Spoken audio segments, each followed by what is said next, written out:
وَلَقَدْ يَسَّرْنَا الْقُرْآنَ لِلذِّكْرِ فَهَلْ مِن مُّدَّكِرٍ۔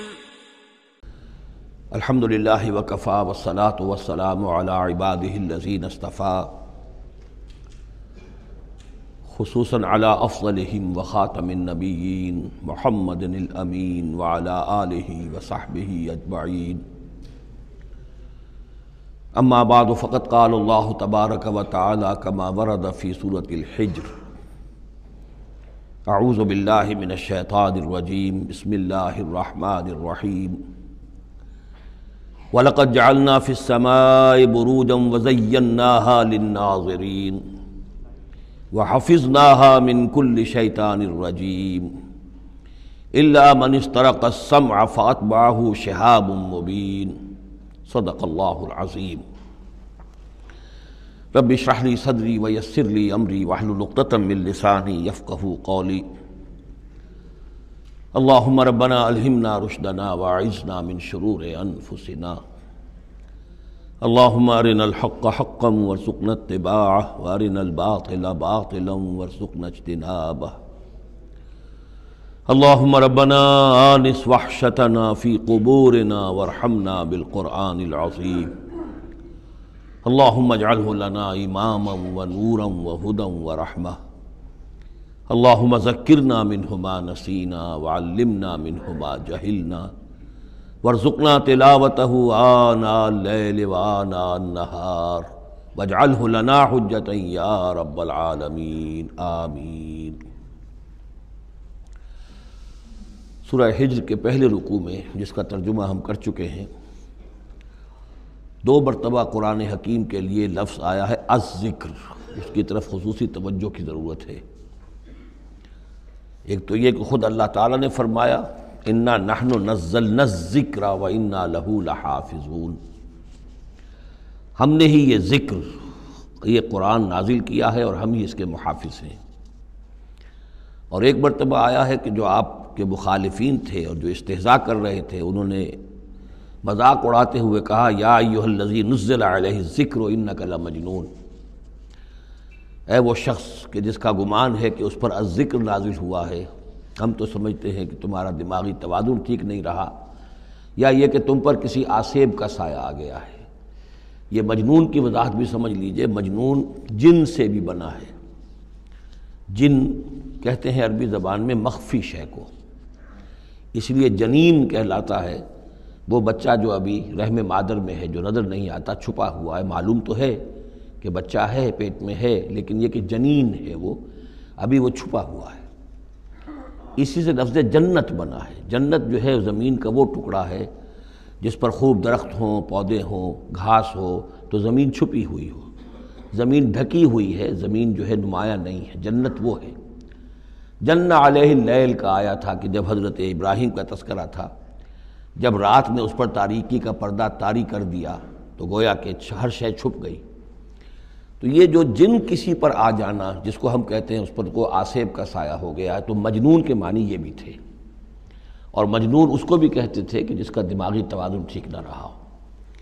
اور یہ بات خاص طور پر نوٹ کرنے کی ہے کہ یہ بات اصل میں حضور کے بارے میں بالکل ابتدائی دور میں کہی گئی تھی، اور اس کے کہنے والوں میں وہ لوگ بھی تھے کہ جو معاندانہ انداز میں نہیں بلکہ ہمدردانہ انداز میں کہہ رہے تھے۔ یعنی بالکل شروع میں جب حضور نے دعویٰ کیا نبوت کا اور فرمایا کہ اس طرح میں تھا وہاں غار حرا میں، اور وہاں فرشتہ آیا ہے، جبرائیل آیا ہے، تو بہت سے لوگوں کو گمان ہوا کہ معلوم ہوتا ہے کہ کوئی بدروح، کوئی آسیب کا سایہ ہو گیا ہے انہیں۔ تو اس حوالے سے اس میں صرف مخالفت ابھی نہیں تھی، بلکہ اس میں ان کے لیے واقعتاً ایک بالکل چونکہ نئی بات تھی، لہٰذا یہ کہنے کا معاملہ جو ہے اس پہلو سے بھی تھا کہ اچھے بھلے آدمی تھے، ہم سوچتے تھے کہ واقعی یہ کئی دن جا کے مراقبے کرتے ہیں، اب یہ رہتے ہیں وہاں غار میں اکیلے تنہا دن رات، تو کہیں کچھ ہو نہ جائے تو معلوم ہوتا کچھ ہو گیا ہے، تو کوئی نہ کوئی جنون کا عارضہ ہو گیا ہے یا جن کا سایہ ہو گیا ہے۔ تو اس لفظ کو بھی سمجھ لیجیے، اور جو بتانا تھا وہ یہ ہے کہ سورہ نون جو کہ بالکل ابتدائی دور میں نازل ہوئی ہے، جس کا نام سورہ قلم بھی ہے، 29ویں پارے کی دوسری سورت، اس میں بھی یہی بات جو ہے کہی گئی ہے۔ اسی کے حوالے سے میں آپ کو بتا رہا ہوں کہ یہ سورہ مبارکہ جو ہے بالکل ابتدائی دور کی صورتوں میں سے ہے، اسی مشابہت کی وجہ سے۔ قرآن مجید کا ذکر ہونا اس معنی میں ہے، کئی مرتبہ واضح کر چکا ہوں کہ قرآن کا فلسفہ یہ ہے کہ جو ایمانی حقائق ہیں، خاص طور پر اللہ کی ذات کا علم اور اس کی صفات کا علم، وہ روح انسانی کے اندر موجود ہے، بس صرف اس پر ظہول کا پردہ طاری ہو گیا۔ جیسے آپ کو کوئی چیز پہلے معلوم تھی، اب یاد نہیں رہی، معلوم تھی لیکن اب بھول گیا۔ بھولنے کا مطلب کیا ہے کہ وہ آپ کی یادداشت کے ذخیرے میں کہیں نیچی اتر گئی ہے۔ وہ حافظ خانہ جو ہے، ہر انسان کی میموری جو ہے، اب اس کے نہ معلوم کتنے تہہ خانے ہیں، ان میں کسی نچلے تہہ خانے میں جا کر چھپ گئی ہے، وہ آپ کے شعور کی سطح پر نہیں ہے۔ تو کوئی چیز جس کا اس سے تعلق ہو، وہ اگر سامنے آئے گی تو فوراً وہ چیز یاد آ جائے گی۔ ایک دوست سے سالہ سال ہو گئے ملاقات نہیں ہوئی، کبھی خیال بھی نہیں آیا، بھول گئے آپ اس کو، لیکن اچانک کبھی اس نے کوئی رومال آپ کو دیا تھا، کوئی قلم دیا تھا، آپ نے ٹرنک میں رکھا ہوا تھا، ٹرنک کھولا، وہ قلم یا رومال دکھائی دیا، فوراً دوست یاد آ گیا۔ تو یہ قلم یا یہ رومال جو ہے، یہ آیت ہے، یہ نشانی ہے، اس نشانی سے آپ کو ایک بھولی بسری بات یاد آ گئی۔ اسی طرح یہ آیات آفاقیہ، آیات انفسیہ، آیات قرآنیہ، یہ آیات ہیں، نشانیاں ہیں یاد دلانے کے لیے، تاکہ اللہ یاد آ جائے۔ حقیقت میں اللہ تعالیٰ کا علم اور اللہ کی معرفت سوئی ہوئی ڈورمنٹ پوزیشن میں، ڈورمنٹ کنڈیشن میں ہماری روح میں موجود ہے۔ تو الذکر، دی ریممبرنس یا دی ریمائنڈنگ، یہ اصل میں وہ چیزیں کہ جو روح انسانی کے اندر موجود ہیں، لیکن جن پر ذہول کے اور نسیان کے پردے پڑ گئے ہیں، ان پردوں کو ہٹا کر تازہ کرنا۔ وَلَقَدْ جَعَلْنَا فِي السَّمَاءِ بُرُوجًا، اور ہم نے آسمان میں برج بنائے۔ یہ بھی ابھی ہم نہیں کہہ سکتے کہ ان کی اصل حقیقت کیا ہے، یہ بھی آیات متشابہات میں سے شمار ہوں گے۔ وَزَيَّنَّاهَا لِلنَّاظِرِينَ، اور ہم نے اسے مزین کر دیا ہے آسمان کو اور برجوں کو دیکھنے والوں کے لیے، جو بھی ستارے نظر آتے ہیں، کیا رنگا رنگ نقشہ آسمان پر نظر آتا ہے۔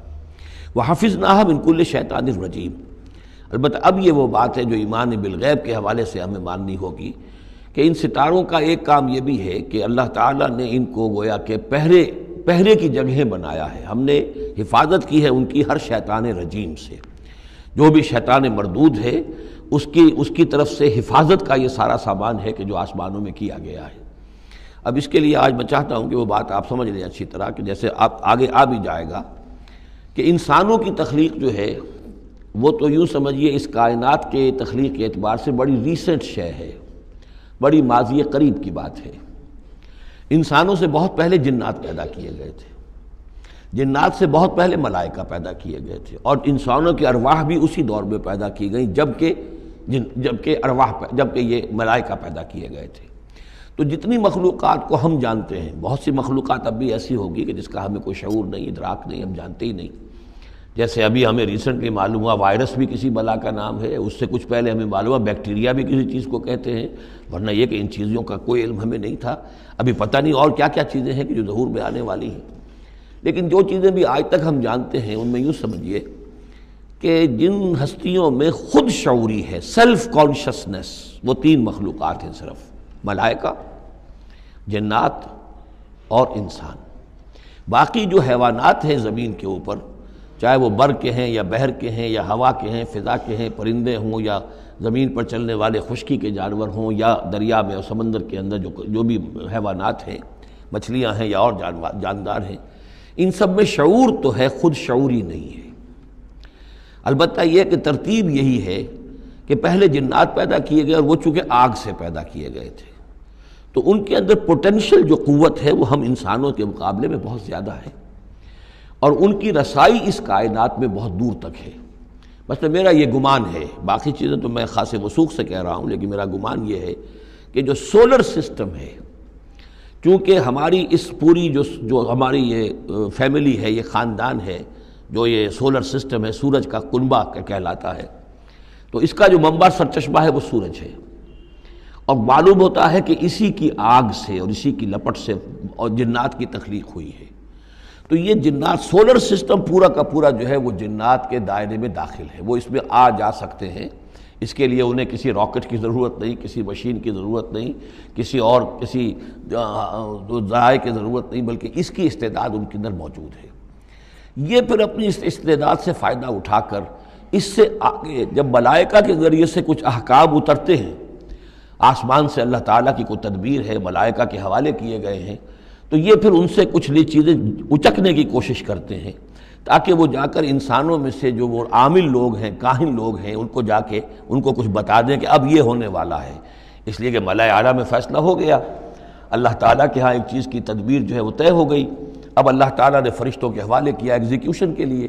ایسے ہی ہے جیسے کہ پریزیڈنٹ ہاؤس سے تو ایک حکم جو ہے وہ جاری ہو گیا، اب اس کا اجرا ہوا ہے، اب کوئی ٹائپ کرے گا، ٹائپ کر کے اسے ڈسپیچ کرے گا، وہ پھر کسی جگہ پر پہنچے گا، پہنچتے پہنچتے وقت لگے گا۔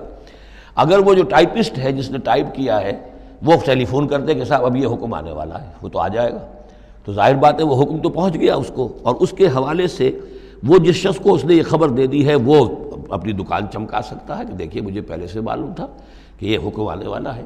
تو اس کائناتی حکومت کے اندر یہ سلسلہ ہے جس کے لیے کہ پھر اللہ تعالیٰ نے اس سولر سسٹم سے آگے کی جو بھی یونیورس ہے اس میں، یہ میرا گمان ہے جو میں عرض کر رہا ہوں اللہ عالم، اس میں ان جنات کو آگے بڑھنے سے روکنے کے لیے ان ستاروں کے اندر وہ میزائلز نصب کر رکھے ہیں کہ جب بھی کوئی جنات میں سے ادھر آگے ٹریس پاس کرنے کی کوشش کرتا ہے تو اس پر وہ میزائل پھینکا جاتا ہے جس کو ہم شہاب ثاقب کہتے ہیں۔ یہ ہے پورا نظام کہ جو یہاں ہمارے سامنے آ رہا ہے۔ تو اس کی یہ حقیقت بہت حد تک تو یوں سمجھیے کہ ایمان بالغیب، کل من عند ربنا، ہمارے رب کے طرف سے ہے، ہم اس پر ایمان رکھتے ہیں۔ لیکن اب کسی نہ کسی حد تک یہ چیزیں جو ہے، جو بھی ہماری سائنٹیفک اب جو ارتقاء ہو رہا ہے، ترقی ہو رہی ہے، اس کے ساتھ کسی نہ کسی درجے میں کورابوریشن ہو جاتی ہے۔ وَحَفِظْنَاهَا مِنْ كُلِّ شَيْطَانٍ رَجِيمٍ، اور ہم نے حفاظت کر لی ہے ان آسمانوں کی ان شیاطین سے کہ جو مردود ہیں۔ إِلَّا مَنِ اسْتَرَقَ السَّمْعَ، سوائے اس کے کہ جو کوئی چرا کے لے بھاگا، مطلب یہ کہ فرشتہ نازل ہو رہا ہے اور فرشتے کے ساتھ احکام بھی ہیں، چونکہ یہ وہ نوری ہے، یہ ناری ہے، نور اور نار کے درمیان فاصلہ بہت تھوڑا ہے، بہت قرب ہے، لہذا اس کی بدولت اسی وجہ سے یہ جن تھا جو تھا عزازیل، لیکن فرشتوں کے ساتھ اس کا اٹھنا بیٹھنا تھا، انہی میں شامل تھا، اسی لیے ان کی جو آپس میں جو ان کا قرب ہے اس کی وجہ سے فرشتوں سے کوئی اچک لیتے ہیں۔ إِلَّا مَنِ اسْتَرَقَ السَّمْعَ، اگر کسی نے کوئی چیز سن لی اور سن کر وہ بھاگا، فَأَتْبَعَهُ شِهَابٌ مُبِينٌ، تو اس کے پیچھے اس کا پیچھا کرتا ہے ایک انگارہ چمکتا ہوا۔ یہ مثائلز ہیں کہ جو اللہ تعالیٰ نے نصب کیے ہوئے ہیں۔ وَالْأَرْضَ مَدَدْنَاهَا، اور زمین کو ہم نے پھیلا دیا جیسے بستر پھیلایا جاتا ہے۔ وَأَلْقَيْنَا فِيهَا رَوَاسِيَ، اور اس میں ہم نے لنگر ڈال دیے۔ یہ پہاڑ جو ہے قرآن مجید بار بار کہتا ہے کہ زمین کا جو سٹیبلائزنگ ایفیکٹ ہے ان پہاڑوں کا زمین کی حرکت کے دوران۔ فَأَنبَتْنَا فِيهَا مِنْ كُلِّ شَيْءٍ مَوْزُونٍ، اور اس میں ہم نے اگا دی ہر شے جو کہ بہت ہی اندازے سے ہے، یعنی یہ کہ جو بھی کوئی ایک شے بھی اگر ایک حد سے آگے بڑھ جائے تو وہ باقی ساری چیزوں کو ختم کر دے گی۔ بعض ایسی مچھلیاں ہیں کہ اگر ان کی جو ریپروڈکٹیو صلاحیت ہے، جتنے ان کے انڈے ہوتے ہیں وہ سب انڈے جو ہیں وہ مچھلیاں بن جائیں تو چند ہی سال کے اندر یہ زمین جو ہے اس سے کئی گنا حجم جو ہے وہ ایک مچھلی کی اولاد سے اور ایک مچھلی کی نسل سے وجود میں آ جائے گا۔ تو ایک کنٹرول کیا ہوا اللہ نے ہر شے کے اوپر، تمام چیزیں جو ہیں وہ ایک اندازے کے مطابق، ایک وزن کے ساتھ، ایک اندازے کے ساتھ اس دنیا میں چل رہی ہیں۔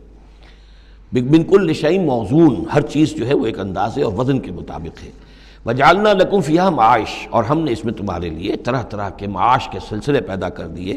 وَمَن لَسْتُمْ لَهُ بِرَازِقِينَ، اور ہم تو ان کو بھی روزی کا سامان دیتے ہیں جن کو تم رزق نہیں دیتے۔ ایک تو یہ ہے کہ تمہارے پاس گھوڑا بندھا ہوا ہے، تمہیں فکر رہتی ہے چارہ اس کو دینا ہے، کچھ نہ کچھ دانہ ڈالنا ہے، لیکن کتنی مخلوقات ہماری ہے کہ تم نہیں ہو اس کو رزق دینے والے، ہم رزق پہنچا رہے ہیں۔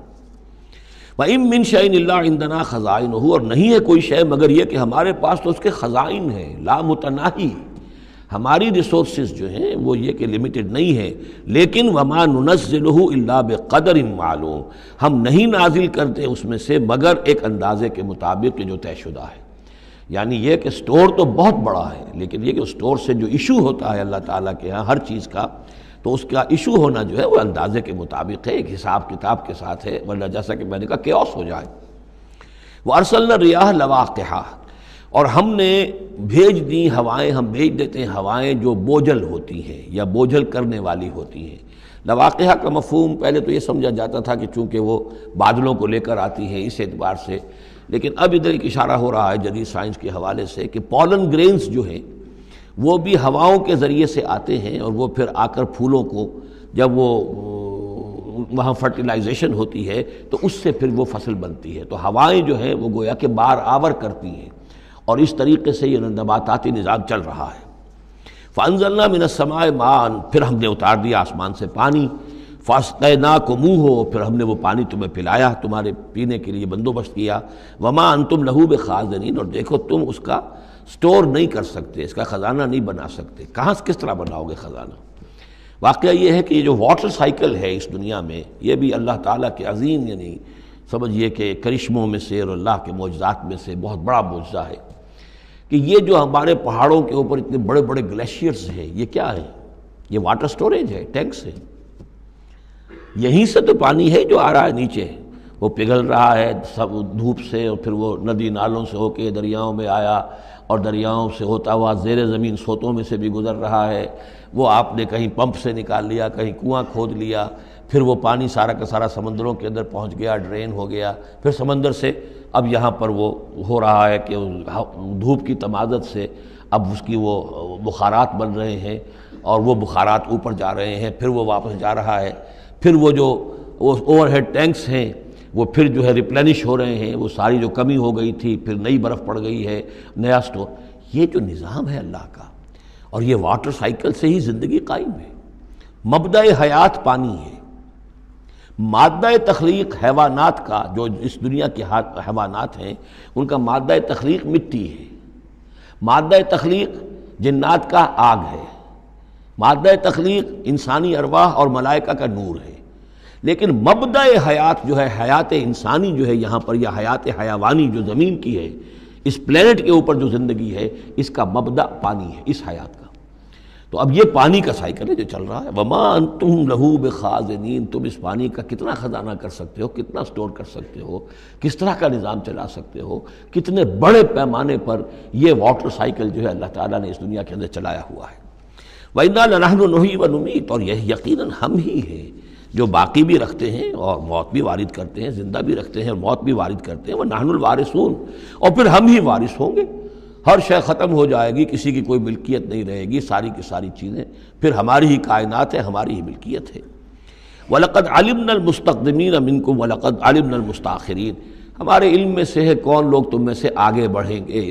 اب دیکھیے چونکہ ابتدائی زمانے کی صورت ہے یہ، اب کون لوگ ہوں گے جو آگے بڑھ کر قرآن کو سینے سے لگائیں گے، کون لوگ ہوں گے جو محمد کی دعوت پر لبیک کہیں گے. یعنی جو ہم پڑھ چکے ہیں سورہ توبہ میں، السابقون الاولون من المہاجرین والانصار والذین اتبعوہم بإحسان، یہ کون لوگ ہوں گے ہمیں معلوم ہے. ہم تو پہلے سے جانتے ہیں کہ ابو بکر ایک لمحے کی دیر نہیں لگائے گا. ہمیں معلوم ہے کہ عثمان کو کچھ زیادہ وقت نہیں لگے گا. ہمیں معلوم ہے کہ ابو بکر کی تبلیغ سے یہ طلحہ اور زبیر اور عبد الرحمن ابن عوف اور سعید ابن زید اور یہ سب لوگ جو ہے ایمان لے آئیں گے. اور ہمیں یہ بھی معلوم ہے کون پیچھے رہ جائے گا، وہ بھی ہمیں معلوم ہے. وَلَقَدْ عَلِمْنَا الْمُسْتَقْدِمِينَ مِنْكُمْ وَلَقَدْ عَلِمْنَا الْمُسْتَأْخِرِينَ وَإِنَّ رَبَّكَ هُوَ يَحْشُرُهُمْ، اور پھر آپ کا رب ان سب کو جمع کرے گا. إِنَّهُ حَكِيمٌ عَلِيمٌ، یقیناً وہ کمال حکمت والا اور علم رکھنے والا ہے. اب جو اگلا رکوع آ رہا ہے سورہ مبارکہ کا، یہ اس اعتبار سے بڑا اہم ہے کہ اس میں تخلیق انسانی کے ضمن میں ایک بڑی ثقیل اصطلاح استعمال ہوئی ہے، اور یہ ثقیل اصطلاح 3 مرتبہ آئی ہے. اب ظاہر بات ہے کہ قرآن مجید جو ہے اگر اس طرح کی کوئی شکل اختیار کرتا ہے تو کوئی نہ کوئی حکمت اور ضرورت اس کی پشت پر ہوتی ہے. وَلَقَدْ خَلَقْنَا الْإِنسَانَ مِنْ صَلْصَالٍ مِّنْ حَمَإٍ مَّسْنُونٍ، اور یقیناً ہم نے انسان کو بنایا ہے اس مٹی سے جو سنی ہوئی تھی گارے کی اور پھر سوکھ کر کھنکنے لگی. حَمَإٍ مَّسْنُون، سنا ہوا گارا جس میں سے بدبو بھی اٹھ رہی ہو. دیکھیے یہ جو انسان کے مادہ تخلیق کے ضمن میں قرآن میں الفاظ آئے ہیں، اب ان کو گنتے جائیے. نمبر 1 تراب، مٹی سے بنایا انسان کو. مٹی میں پانی مل گیا، گارا بن گیا، تو اس کو کہتے ہیں تین، من تین. خلقتنی من نار وخلقتہ من تین، یہ سورہ اعراف میں ہم پڑھائے ہیں. ابلیس نے کہا تھا کہ مجھے تو نے بنایا آگ سے اور اس کو بنایا آدم کو گارے سے، اور اب چاہتا اور مجھے حکم دے رہا ہے کہ میں اس کے سامنے جھکوں. میں تو اس کے سامنے نہیں جھک سکتا. 3 کے بعد آیا تین لازب، گارا پڑا رہے تو وہ جب اس کے اندر پھر کچھ چپچپاہٹ پیدا ہو جاتی ہے. اور یہ پرانے زمانے میں ہوتا تھا، اب تو میں سمجھتا ہوں کہ جدید نسل کو تو ان چیزوں کا علم ہی نہیں ہے. کچے گھر بنتے تھے تو انہیں لیپتے تھے، پوتتے تھے، گارا بناتے تھے، تغاری ہوتی تھی، پھر مٹی کے اندر تھوڑی سی توڑی ڈال دیتے تھے. کوئی آرگینک میٹر ڈالیں گے تو فرمنٹیشن ہوگی تو لیس سا اٹھے گا، ورنہ یہ کہ گارا جو ہے اگر اس گارے سے اگر پلسٹر کریں گے تو وہ پھٹ جائے گا. لیکن جب وہ گارا ذرا سن جاتا ہے، اس میں لیس پیدا ہو جاتا ہے، تو پھر جب آپ اس کے ساتھ لیپتے تھے دیواروں کو، میں نے تو اپنے بچپن میں یہ سب دیکھا ہے، ایسے گھروں میں ہم رہے بھی ہیں کہ جن میں یہی فرش بھی اسی طریقے سے لیپے ہوئے ہوتے تھے اور دیواریں بھی ہوتی تھیں. تو یہ کہ پھر اس کے اندر وہ ایک لیس سا پیدا ہو جاتا ہے فرمنٹیشن سے، وہ 3 دن لازم ہے. اس سے اگلی سٹیج یہ ہے کہ اب وہ سڑنے لگے. یہ یعنی فرمنٹیشن اتنی پہنچ گئی کہ اس میں ہے حمیم مسنون، سنا ہوا گارا. پھر اگر کسی وجہ سے وہ خشک ہو جائے تو اب وہ کھنکنے لگتا ہے. جیسے کہ کبھی آپ نے دیکھا ہوگا ساحل کے قریب یا کسی دلدلی علاقے میں پپڑی اوپر آ جاتی ہے، جیسے زمین کے اوپر جو ہے پپڑی سی ہوتی ہے، اس پر آپ چلتے ہیں تو وہ کر کر ٹوٹتی ہے، کھنکنے والی مٹی بن جاتی ہے. وہ سنا ہوا گارا خشک ہو کر کھنکنے لگتا ہے. یہ سٹیجز ہیں ان مادہ تخلیق کی کہ جو آدم یا انسان کی تخلیق کے ضمن میں قرآن میں آئے. حالانکہ ایک لفظ بھی کفایت کر سکتا تھا، مٹی سے بنایا، تین سے بنایا، گارے سے بنایا، پھر 3 لازم سے بنایا، پھر حمیم مسنون سے بنایا، من صلصال کالفخار سے بنایا، اور صلصال من حمیم مسنون، پھر صلصال کالفخار آخری سٹیج ہے، وہ ایسے بجنے لگا جیسے کہ اب یہ جو ہے وہ آئے گا سورہ رحمان میں. تو اس سے یقیناً کورابریشن ہو رہی ہے کہ جو بھی ایولیوشن کا جو بھی نظریہ آیا ہے، اب اس میں اس کو بھول جائیے کہ اللہ تعالیٰ نے اسپیشل کریشن انسان کی اور باقی حیوانات ہو سکتا ہے اس ایولیوشن کے ذریعے سے پیدا کیے ہوں. اس وقت بحث جو ہے کریشن آف مین کے بارے میں نہیں کر رہا ہوں، لیکن یہ کہ سائنس نے بھی ایک تو یہ بات بتائی کہ یہ ساری حیات حیواناتی جو بھی زمین پر ہے یہ مٹی سے بنی ہے. گویا کہ متفق گردید رائے بو علی بارائے من، قرآن اور سائنس متفق ہو گئے. پھر یہ کہ اس میں مٹی کے اندر گارے کی شکل بنی، پانی ملا، مبدأ حیات پانی ہے، قرآن بھی کہہ رہا ہے. پھر یہ کہ وہ ساحلی علاقوں پر دلدل بنی اور دلدل کے اندر پھر وہ فرمنٹیشن وہاں ہوئی، اور اسی میں پھر جب وہ دراڑیں سی پڑ جاتی ہیں سمندر کے قریب دلدلی علاقے میں، تو وہاں سے ان کا کہنا ہے کہ حیات کا آغاز ہوا، الجی یا امیبا، حیواناتی حیات، اور یا یہ کہ نباتاتی حیات کا. تو یہ چیزیں جو ہیں یہ سٹیجز تقریباً اسی کے ساتھ، یہ تمام جو الفاظ جو ہیں قرآن کے جو استعمال کر رہا ہے ان کے ساتھ کسی حد تک اس کا ایک ربط اور تعلق قائم ہوتا ہے. اور ہم نے بنایا انسان کو اس مٹی سے جو سڑنے کے بعد، اس گارے سے کہ جو سڑنے کے بعد سنا ہوا گارا پھر وہ کھنکنے لگا تھا سوکھ کر.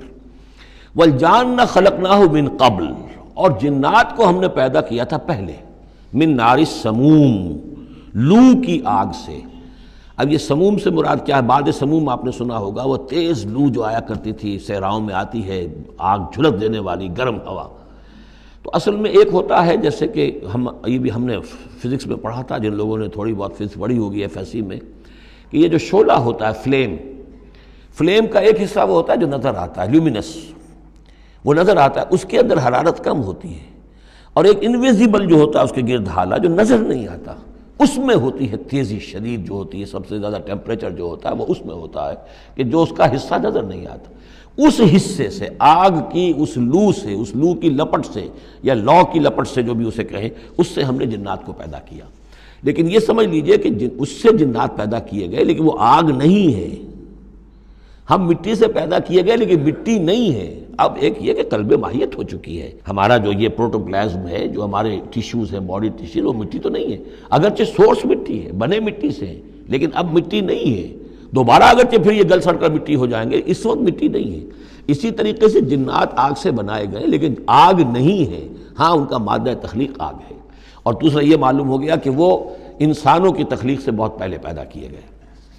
وَإِذْ قَالَ رَبُّكَ لِلْمَلَائِكَةِ إِنِّي خَالِقٌ بَشَرًا مِّن صَلْصَالٍ مِّنْ حَمَإٍ مَّسْنُونٍ، اور یاد کرو جب کہ کہا تھا آپ کے رب نے فرشتوں سے کہ میں بنانے والا ہوں ایک بشر اس کھنکناتے ہوئے سنے ہوئے گارے سے. پھر وہی الفاظ من صلصال من حمأ مسنون، ثقیل لفظ ہے، ثقیل اصطلاح ہے. اور یہاں خاص طور پر نوٹ کیجئے کہ لفظ آدم نہیں آیا، بشر بنانے لگا ہوں. کہیں بھی قرآن مجید میں جہاں یہ تخلیق کے ابتدائی مراحل بیان ہوتے ہیں لفظ آدم کہیں نہیں ملے گا آپ کو، سوائے وہ ایک آیت میں نوٹ کرا چکا ہوں سورہ آل عمران کی، کہ عیسیٰ کی مثال بھی اللہ کے نزدیک آدم کی سی ہے، خلقہ من تراب ثم قال له کن فیکون. وہ ایک مثال موجود ہے لیکن باقی کہیں آپ کو بشر، انسان. جب میں بنانے والا ہوں ایک انسان اس مٹی سے سنے ہوئے گارے کی جو سوکھ کر کھنکھنانے لگی ہے، فَإِذَا سَوَّيْتُهُ، جب میں اس کا تسویہ کر لوں. تخلیق کے بعد تسویہ ہوتا ہے، جیسے کسی شے کا ایک حیولہ بن گیا پھر اس کی نوک پلک سنواری جاتی ہے. مین سٹرکچر جو ہے کسی بلڈنگ کا کھڑا ہو گیا، اب اس کا آرکیٹیکچرل ٹچز ہیں، اس کے اوپر ڈیکوریشن ہے، اس پہ پینٹنگ ہے، یہ تسویہ ہے. فَإِذَا سَوَّيْتُهُ، پھر جب میں اسے پوری طرح نک سک سے درست کر دوں، صحیح بنا دوں، پورا کر لوں. وَنَفَخْتُ فِيهِ بِالرُّوحِ، اور پھونک دوں میں اس میں اپنی روح میں سے. کہ روحی ضمیر متکلم کا صیغہ ہے سیدھا سیدھا. فَقَعُوا لَهُ سَاجِدِينَ، تو گر پڑنا اس کے سامنے سجدے میں. فَسَجَدَ الْمَلَائِكَةُ كُلُّهُمْ أَجْمَعُونَ. اب یہ تیسری مرتبہ پڑھ رہے ہیں ہم قرآن حکیم میں یہ قصہ آدم و ابلیس. تو کیا سجدہ سب فرشتوں نے، کل کے کل نے، سب نے مل کر. دیکھیے یہ جو ہے تاکید کی انتہا ہے، فرشتوں میں سے کوئی بھی مستثنیٰ نہیں رہا، نہ جبرائیل، نہ میکائیل، نہ اسرافیل، الا ابلیس، سوائے ابلیس کے.